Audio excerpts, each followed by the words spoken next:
Hey y'all, welcome to AllieCat Customs. Today I have a few things to talk about. I have some shop updates as well as a little bit of an announcement, as well as some updates on the old C10, so y'all stick around.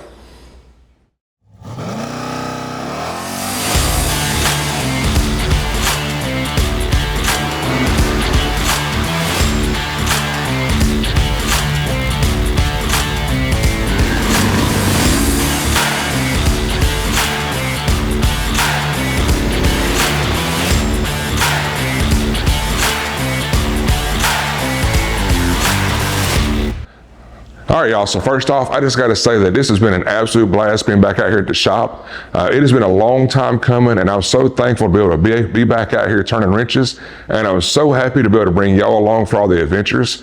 So this has been something that I've been waiting to do and been hoping and praying I'd be able to do. And I also want to thank my parents for being able to buy their place from them, and in turn being able to clean this shop back up and get it open and back to where I can build hot rods again. So I'm really happy and excited to have that opportunity, and I am taking absolute maximum use of that. So that brings me to my first thing to talk about. Since I was a little kid, I always dreamed of having my own hot rod shop to where I could build hot rods and race cars for other people as well as for myself. And I'm not there yet, but you don't start a race at the finish line. You start at the starting line and you work your way to the finish line. So that's what I'm doing right here. I'm actually starting to take in some side work, some projects for other people.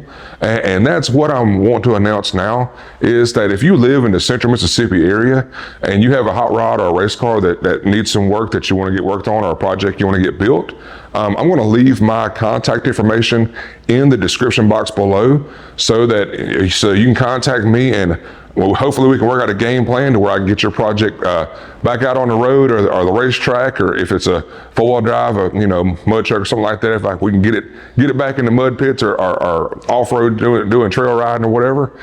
So that's something I'm really excited to be able to offer. And if we get a game plan worked out and I'm able to work on your project, maybe you get to see it here on the lift in the shop as I do a build series on it.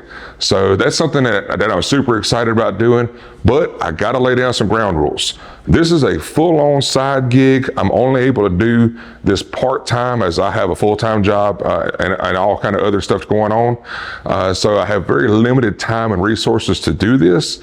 But as I'm able to expand and do more things, I'm really trying to work more towards doing this kind of stuff. So y'all got to bear with me on some of that stuff. So hopefully we can work out some stuff and I can bring more projects in. And I'm thinking maybe if I can get more projects in here, maybe I can make some more good videos. So hopefully y'all can enjoy those. So with that announcement out of the way, let's move to the C10 because I got a few things to talk about on it too. All right, so I know that this is something that a lot of y'all been waiting on, is some actual updates on the C10. I know I started off strong and then all of a sudden the videos just kind of stopped and I moved on to another project.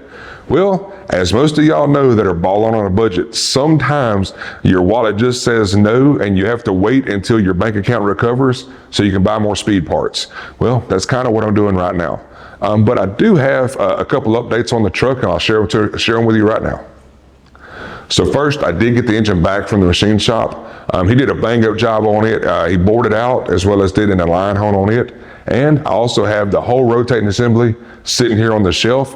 I have a SCAT 4250 crank, a set of SRP pistons, and a set of SCAT H-beam rods. So I have the whole rotating assembly ready to build. But right now I'm waiting to be able to buy the valve train so that I can I'm putting a solid roller camshaft in this engine. And that's a big expense, so I'm having to wait until I can buy all of that. And to me, I just feel safer with the engine oiled down and sitting in a bag instead of just cleaning the machine surfaces up, installing the rotating assembly, and then trying to deal with that. It's just more of a mess than I want to. So I got the engine protected, sitting in a bag and oiled down. And all my parts are sitting in boxes, so that's where they're going to sit for right now. So unfortunately, this project stalled out, which is why I'm taking in work from other people and trying to build that bank account back up. And whenever I do get the valve train bought, I'll be able to put the engine together and get this truck to the track. But that brings a few other issues. So as most of y'all know, I started off building this truck as just a low budget beater. I just drug it out of the weeds and I throwed a big block in it, and just so I have something fun to play with. And I was always intentioned on slowly building and progressing the truck and making it better and better as I went along. Just really trying to enjoy just taking, step by step and improving one thing and then move to the next thing and make that better, and then on until I had, a really nice truck in the end. And that's kind of what really annoys me about the Camper 454 blowing up, other than the fact that I barely got a year's worth of usage out of it, and something so simple and so stupid destroyed that engine, was the fact that I built it as an in-between engine to go from the old 396 to what I'm building right now.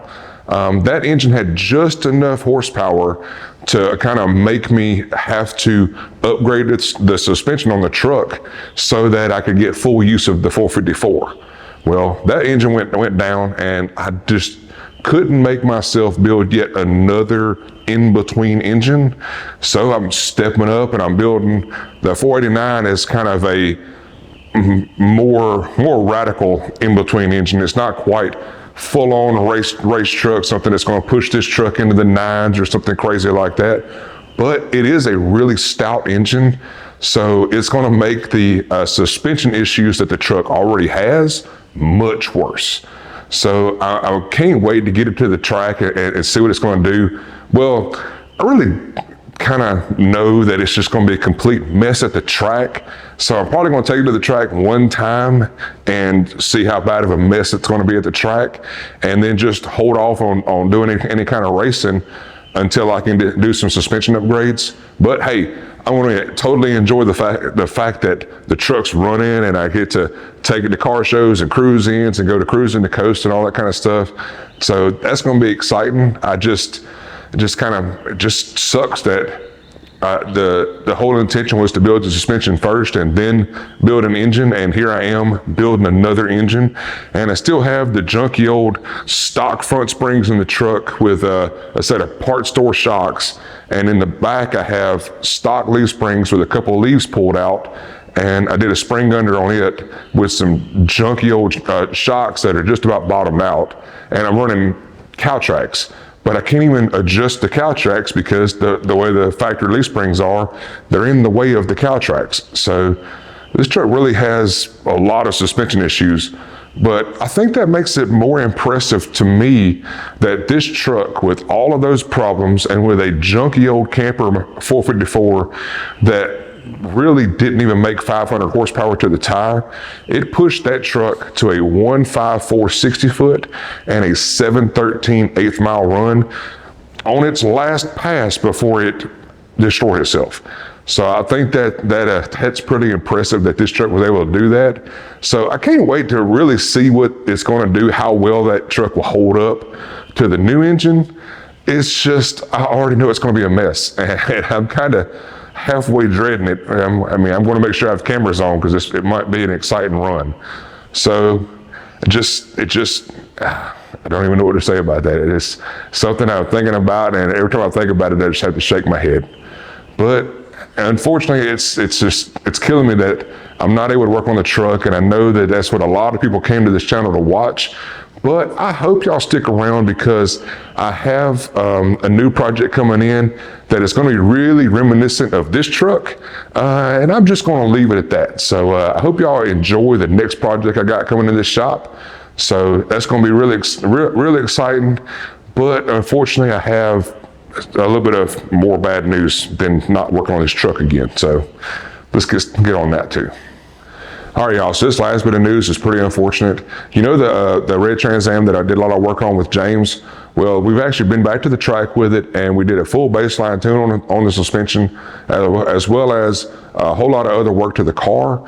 But unfortunately, James has had some personal things come up, and he had a death in the family and some other stuff like that. So he's not been able to work on the car, go to the track and stuff like that. And I completely understand. And I am praying for him and his family because I know just how hard that can be. And, family comes first. race cars and all the stuff, other stuff we do, that comes second, and that comes after the family is taken care of.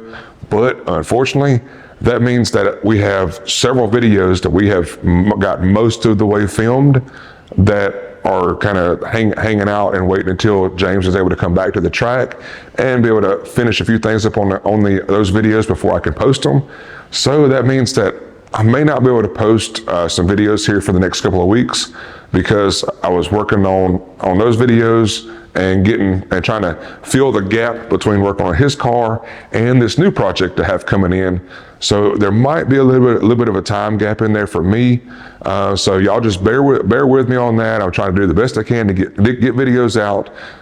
But way more important than all of this is just to know that I'm praying for James, and when he gets everything settled stuff, we'll be back at the track, be back filming, and be able to put videos out here for y'all.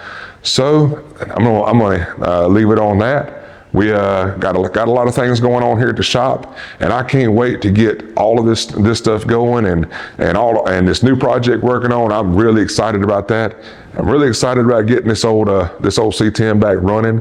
And as far as making all these videos and the announcement I made earlier, make sure y'all leave some comments and stuff. I'd like to hear y'all thoughts on me doing opening the shop up and being able to work on other people's projects and stuff like that. Is that something that y'all would like to see? And if you'd like to see, do you like the more like in-depth how-to stuff, or more of just like the build series, or just follow along with me as I build the cars? I'd like to hear some feedback on y'all as to what y'all would, kind of what route y'all would like me to take on some of this stuff. I really like doing the in-depth how-tos, and I also like doing the build series, like following along. I know with my new videos it's kind of slacked off because I didn't really build anything. It just kind of took a couple engines apart, and it was like, surprise, I'm done. But once I get to the rest of the build series, that'll work out really well. So I want to see what y'all think, and just leave a comment. Make sure y'all like and subscribe, and keep on coming back here to AllieCat Customs.